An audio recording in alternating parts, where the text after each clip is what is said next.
Salud al día, porque la prevención es el mejor remedio.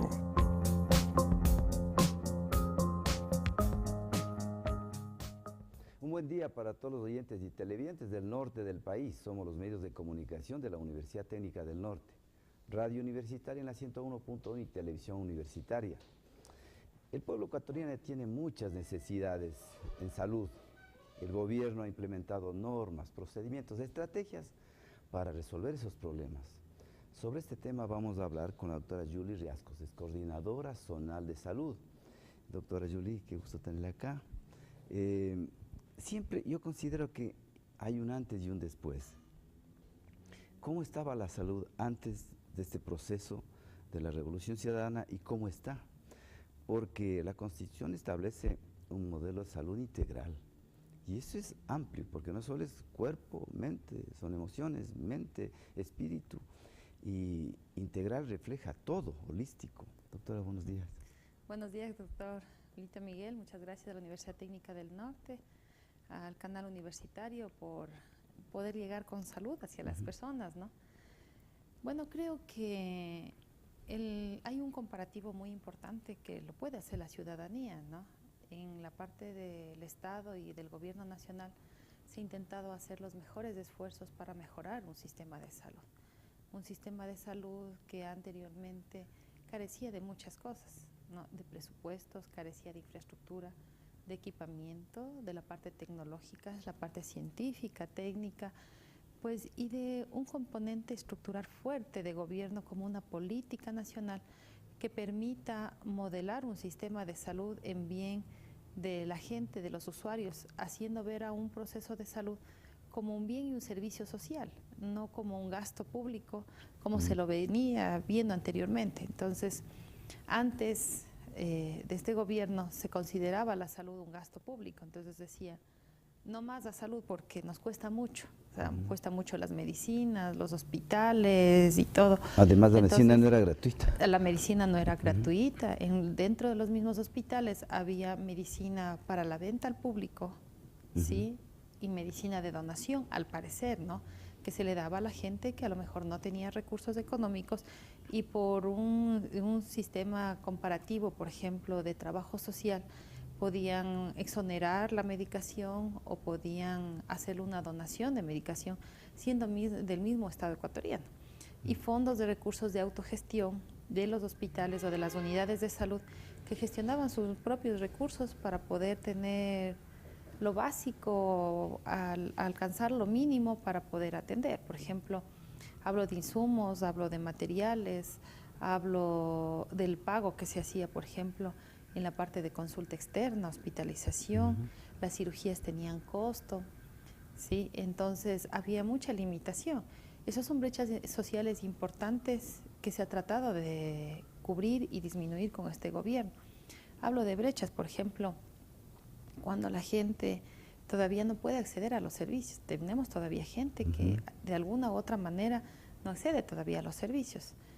A pesar de que la salud es gratuita, insumos en los hospitales, se ha tratado de poner medicinas, a lo mejor, por ejemplo, por la situación económica, por la lejanía, porque no tienen para el sistema de transporte a lo mejor, o por otro tipo de condicionantes en la parte de la salud de las personas, que a lo mejor no acceden al servicio. Entonces, hablar de un modelo de atención, ahora hablamos de una concepción mucho más amplia.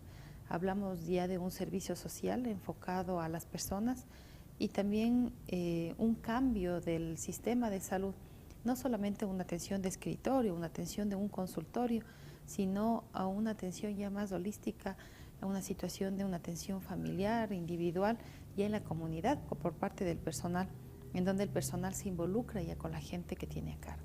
Yo he podido constatar y he conversado con pacientes que se han hecho una cirugía de corazón abierto. Eso era inalcanzable, aquí había que vender la casa para que le hagan un tipo de operación, pues hoy se hace de forma gratuita. El centro de diálisis, que no existía, hoy existe. Entonces, hay unas mejoras grandes, pero claro, eso es desde el punto de vista curativo. Hoy el gobierno, con esta atención integral, busca entrar a la prevención y promoción para que no solo sea curativa la medicina. Bueno, así es, no podemos dejar de curar, obviamente, ¿no? Hay patologías, hay gente que tiene algún tipo de enfermedad. No hemos descuidado los hospitales. O sea, se han fortalecido mucho los hospitales, de la parte de infraestructura, se han equipado, hemos ingresado mucho personal, por ejemplo, profesionales especialistas. El gobierno está implementando sistemas de becas, por ejemplo, para que los profesionales en salud puedan formarse. Se han implementado centros de diálisis, otro tipo de tecnología hospitalaria o tecnología en salud que nos permite tener un mayor nivel de resolución, no solamente como zona, sino como país en realidad, y trabajar en una red de servicios con el sistema público y también con el sistema privado que existe en el país. Eso por un lado, ¿no? Y vamos en ese lado a la parte de licenciamiento, es decir, que buscamos que nuestras unidades de salud básicas o los hospitales tengan en realidad por lo menos lo mínimo que deberían atender para atender con calidad. Y vamos a un proceso de acreditación internacional en donde las unidades de salud deben competir internacionalmente. Para eso tenemos que tener infraestructura, equipamiento, tecnología y también conocimientos en la parte técnica. Y por el otro lado hablamos del modelo de atención, ¿no? El modelo ya se enfoca no en la parte curativa, sino en la parte de promoción de la salud, en la parte de prevención de enfermedades, el cómo evitar que la gente adquiera algún tipo de patología o si tiene alguna enfermedad pueda evitarse que se llegue a un proceso de discapacidad. Por ejemplo, una persona que llega, por ejemplo, a tener diabetes por sus antecedentes familiares de familia diabética, por ejemplo. Entonces, ¿cómo hacer que la persona llegue a una unidad de salud o el personal llegue a su domicilio a hacer un seguimiento y evitar que esa persona, por ejemplo, que tiene diabetes, pueda evitarse llegar a una insuficiencia renal y pueda evitarse llegar a una unidad de diálisis? Porque evitando, la persona va a tener una mejor calidad de vida, va a llegar a tener muchos años más de vida y en buenas condiciones. Entonces hablamos de un proceso de prevención de enfermedades, un proceso ya de promoción de la salud con otro enfoque. Entonces a veces las personas dicen, no, mi hijo no se ha enfermado. Claro, pero ¿por qué no se ha enfermado? Porque está vacunado. Porque está vacunado. ¿Por qué? Porque hay políticas nacionales que son importantes que se han implementado. Por ejemplo, antes los niños fallecían en los hospitales o en las unidades con diarreas y eso no es desconocido de la gente. Hablamos de hace pocos años. Por eso había una mala imagen del hospital. Claro, pero se nos morían por diarreas, los niños se nos morían por neumonía, se nos morían por patología, por parasitosis, o sea, cosas en realidad en las cuales no debería morir nadie, ¿sí? Entonces, por ejemplo, se nos morían los niños con diarrea ocasionados por un virus que se llama el rotavirus. Rotavirus causaba la diarrea en los niños. Y ahora, ¿qué hace, por ejemplo, qué hizo el gobierno nacional? Dice, bueno, un alto costo de la vacuna, pero si los niños se mueren con diarreas causadas por un virus, los vamos a vacunar. Y se implementó, por ejemplo, como política nacional, una vacunación de la vacuna del rotavirus. Y se ponen 2 vacunas a los niños, ¿no? En el año reciben 2 dosis de vacuna. Y al vacunarlos a los niños, ¿qué se hace? Entonces se previene las diarreas ocasionadas por rotavirus. Pero el niño está vacunado, entonces sabemos que ese niño ya no va a fallecer con diarrea. Entonces nos cambian los perfiles epidemiológicos, la estructura o la cantidad de patologías que existía anteriormente y por estas actividades de prevención, en realidad de enfermedades, se cambian los esquemas nacionales, ¿no? Entonces antes diarreas, teníamos parasitosis, teníamos neumonías y con esta implementación de estas políticas nacionales, en realidad lo que se hace en prevención de la salud con el programa ampliado de inmunizaciones y otros programas que se tienen a nivel nacional, se previene. Entonces decimos, claro, no se le enferma así porque su hijo está vacunado, su hijo está inmunizado y el Estado está haciendo que ese niño no tenga cierto tipo de patologías que se le está cubriendo. Entonces ya no va a tener hepatitis, no va a tener meningitis porque está vacunado el niño, ya no le va a dar difteria, no le va a dar tosferina, no le va a dar tétanos. Entonces una serie de patologías en realidad o de enfermedades que anteriormente existían y que ahora son muy raras, ¿no? O que pueden sí. existir en personas que a lo mejor no se han protegido. Y eso implica también un proceso educativo a la población y al personal de salud, porque el Ministerio está dando oportunidad a los funcionarios de salud seguir un posgrado, ¿cierto? Una maestría, hay vía online que están capacitándoles. Es importante la formación. Nuestro país quiere tener en realidad profesionales de élite, competitivos a nivel internacional, hacer que aquí en el Ecuador también haya ciencia, haya tecnología, haya avances en la medicina, también haya estudios que se puedan hacer aquí mismo, y eso va de la mano con la formación de los profesionales. Ahora el Ecuador está formando médicos familiares, estamos trabajando con algunas universidades a nivel nacional, en el cual se están formando en medicina familiar los profesionales médicos, y también van a haber enfermeras formadas en medicina familiar ya como una especialidad. Entonces, las personas a unos años después ya no vamos a tener médicos generales, por ejemplo, en las unidades de primer nivel, en sus centros, en los puestos de salud, sino podríamos tener ya médicos especialistas en medicina familiar, donde el profesional va a tener una mayor capacitación y una mayor resolución de su contexto, ¿no? En la parte de salud, en la parte comunitaria, familiar, y puede hacer intervención en realidad en los condicionantes que puedan estar afectando la salud de las personas. Porque si, claro, este proceso de capacitación al personal va de la mano de la educación de la población para no congestionarlos de segundo nivel, porque hay atenciones muy sencillas que pueden hacerlo en primer nivel. Estamos acostumbrados, si tengo tos quiero ir al neumólogo, si tengo un dolor precordial quiero ir al cardiólogo, pues no, tiene que ir en orden, ¿cierto? Evaluándose en el primer nivel. Claro, no es necesario que la gente acuda a los hospitales. El hospital están diseñados para otro tipo de atención. Cirugías. Para atención de especialidad, para una atención de mayor nivel de resolución, para pacientes graves, para pacientes con traumas severos, para resolución quirúrgica, para revisión de patologías o diagnóstico o tratamiento de patologías críticas o severas, ¿no? Imagínense tener a un hospital, a un médico especialista, a lo mejor resolviendo una gripe o una diarrea. El profesional especialista tiene que atender otro tipo de situaciones, ¿no? Dar prioridad al paciente que necesita otro tipo de atención de su conocimiento científico, que era lo que se formó. Y es importante señalar que, por ejemplo, el 85% del proceso de enfermedad que puedan tener las personas es resuelto por las unidades de primer nivel, por los profesionales médicos, porque para eso se formaron. Y cuando esa situación sobrepasa la capacidad resolutiva de la unidad de salud, las personas son transferidas al sistema hospitalario. Entonces, ahí son transferidas por el mismo profesional médico de la unidad de salud hacia los hospitales. Doctora, decir atención integral significa que tiene que haber un equipo, un médico, un odontólogo, una enfermera, una trabajadora social, un psicólogo. En las unidades operativas, ¿ha logrado de que este equipo sea integral? Bueno, en Imbabura y en las provincias de nuestra zona hemos mejorado muchísimo en talento humano.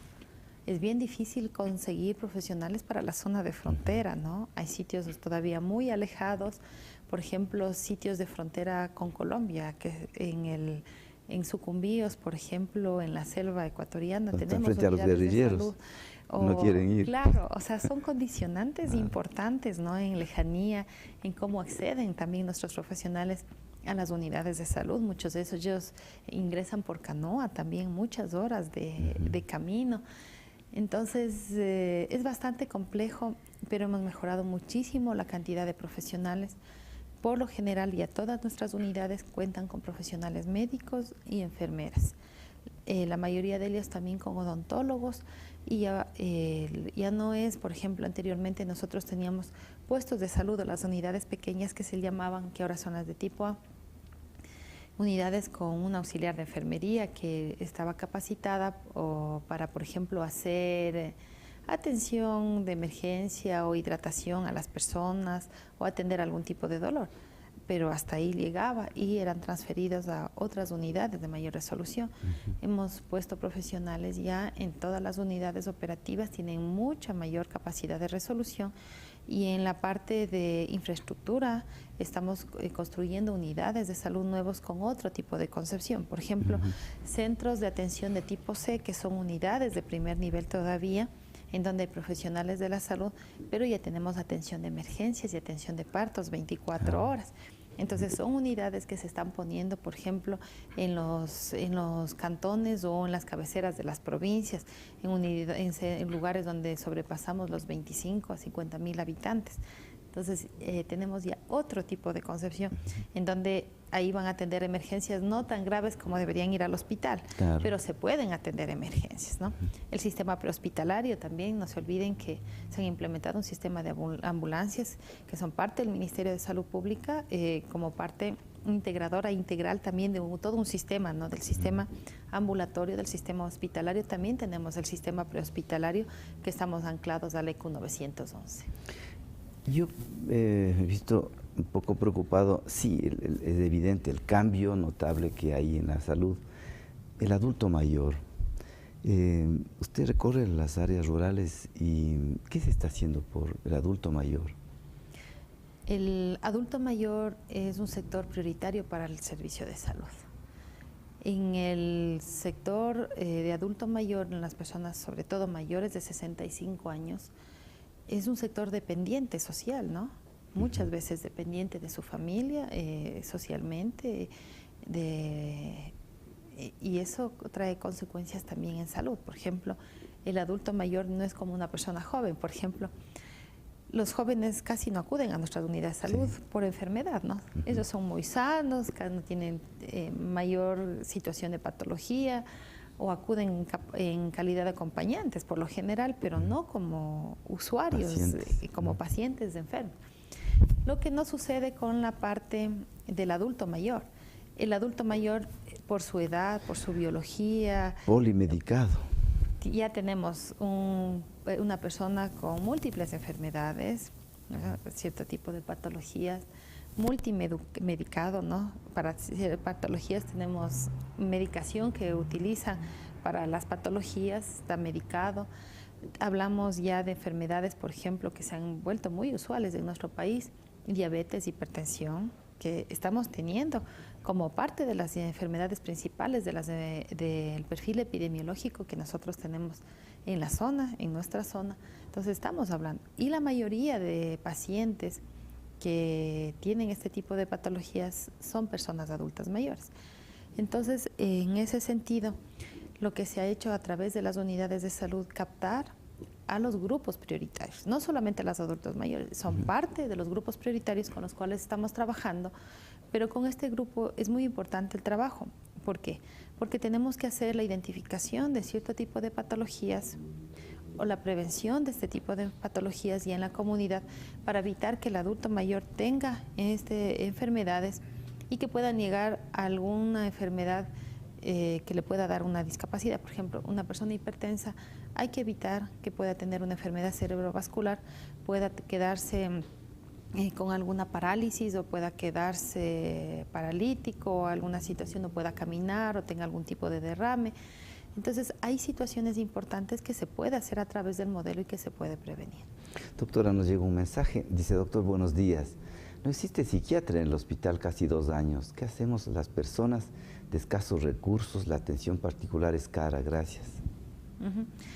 Bueno, ha habido psiquiatras por temporadas en el Hospital San Vicente de Paúl. Es uno de los profesionales que son escasos en nuestro país.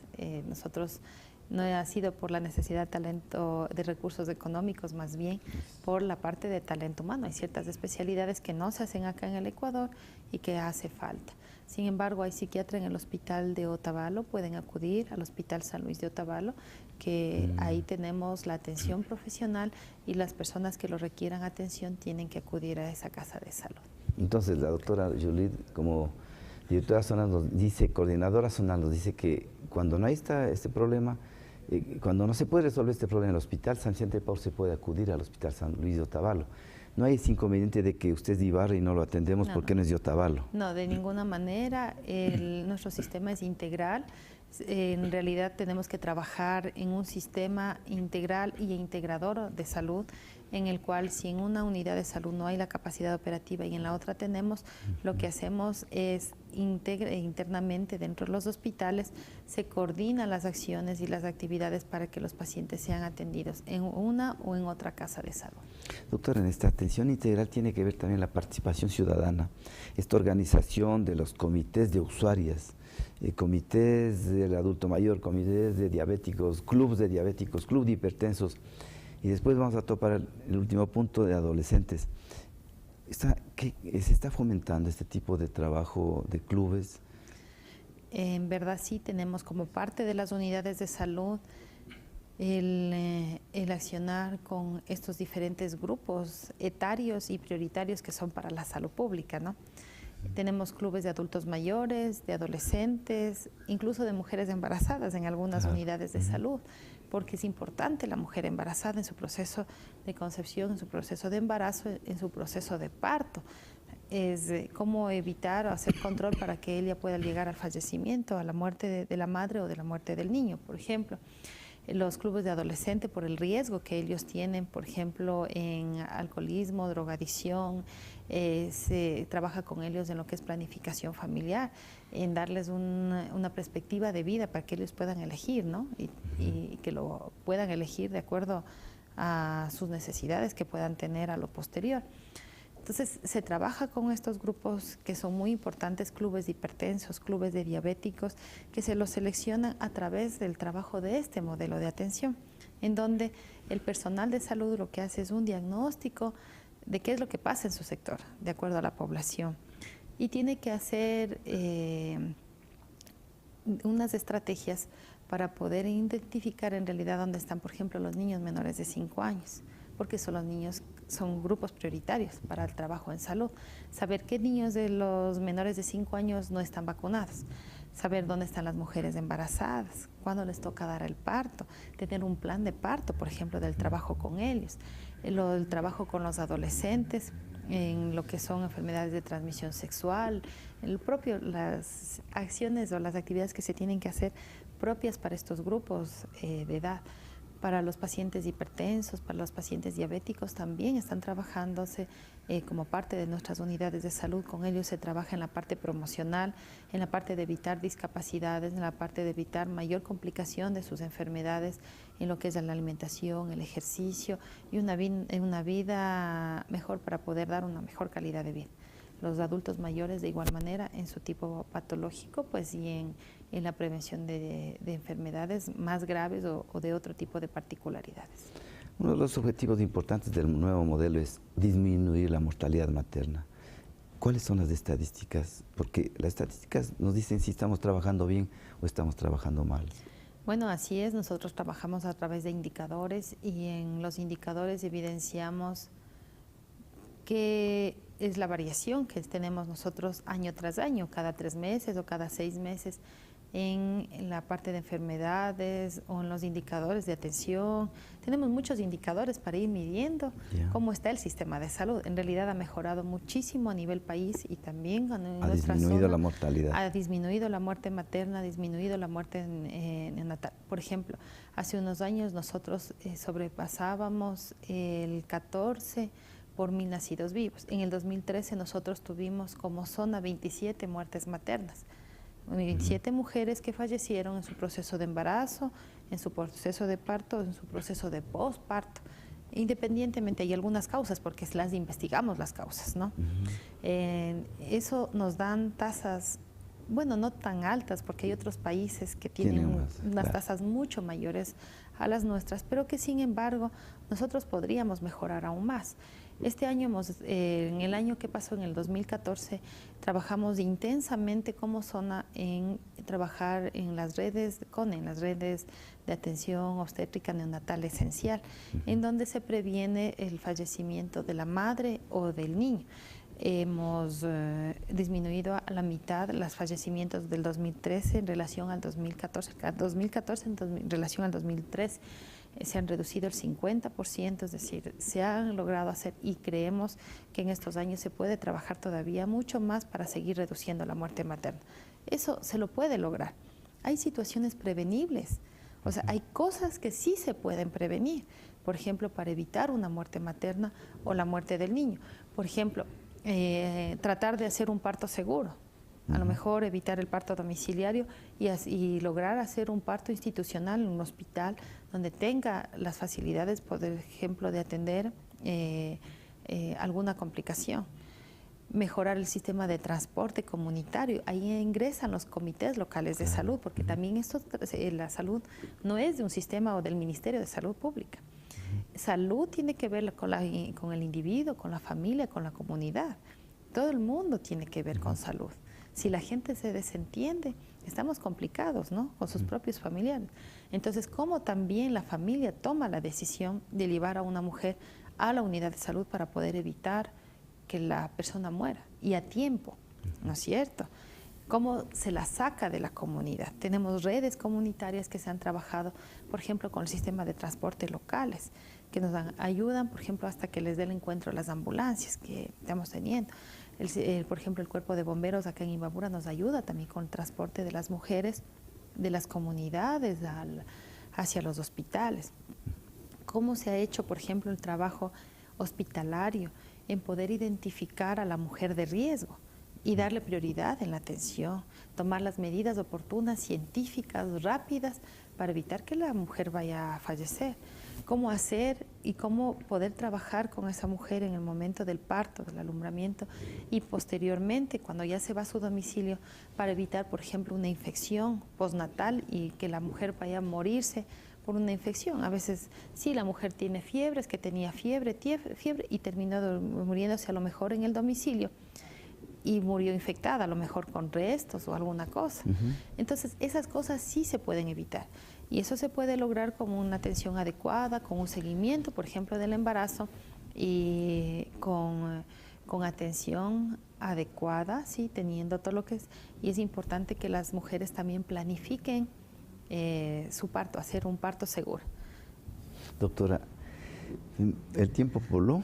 Con usted podemos hablar muchísimo tiempo porque muchísimos temas. Por eso es que justamente el canal universitario tiene un espacio para el Ministerio de Salud y esperamos nos siga enviando todo su personal para conocer. La ciudadanía tiene que conocer cómo se está trabajando este nuevo modelo. Nos faltaría hablar de muchísimo de violencia, de enfermedades mentales, muchísimos temas. Así que queda esta invitación pendiente. Doctora, quiero agradecerle a nombre de los oyentes y televidentes de acá, del canal universitario. Su último mensaje, doctor. Bueno, muchas gracias por la invitación, doctor. En realidad, un mensaje a la ciudadanía importante es que colaboren con el sistema de salud. Nuestras unidades de salud están trabajando en lo que es participación ciudadana, en los comités locales de salud, en donde la gente hace también parte integrante de las unidades de salud para poder mejorar sus condiciones de vida, y no solamente de salud, sino socioeconómicas, culturales, educacionales también. Eso tiene que ver directamente con el sistema de salud, que colaboren y que sean un apoyo importante también para su propia familia y también para su comunidad, que colaboren con las unidades de salud. Y que hagan suyo este sistema de salud gratuito. Muchas gracias a la doctora Yulín Riascos, es coordinadora zonal de salud. Este programa se reprisa a las 14 horas, 2 de la tarde. Muchas gracias a la doctora y a ustedes que nos acompañan día a día. Esperamos el día de mañana con un interesante tema de ginecobstetricia. Gracias por hoy. Gracias, doctora. Gracias.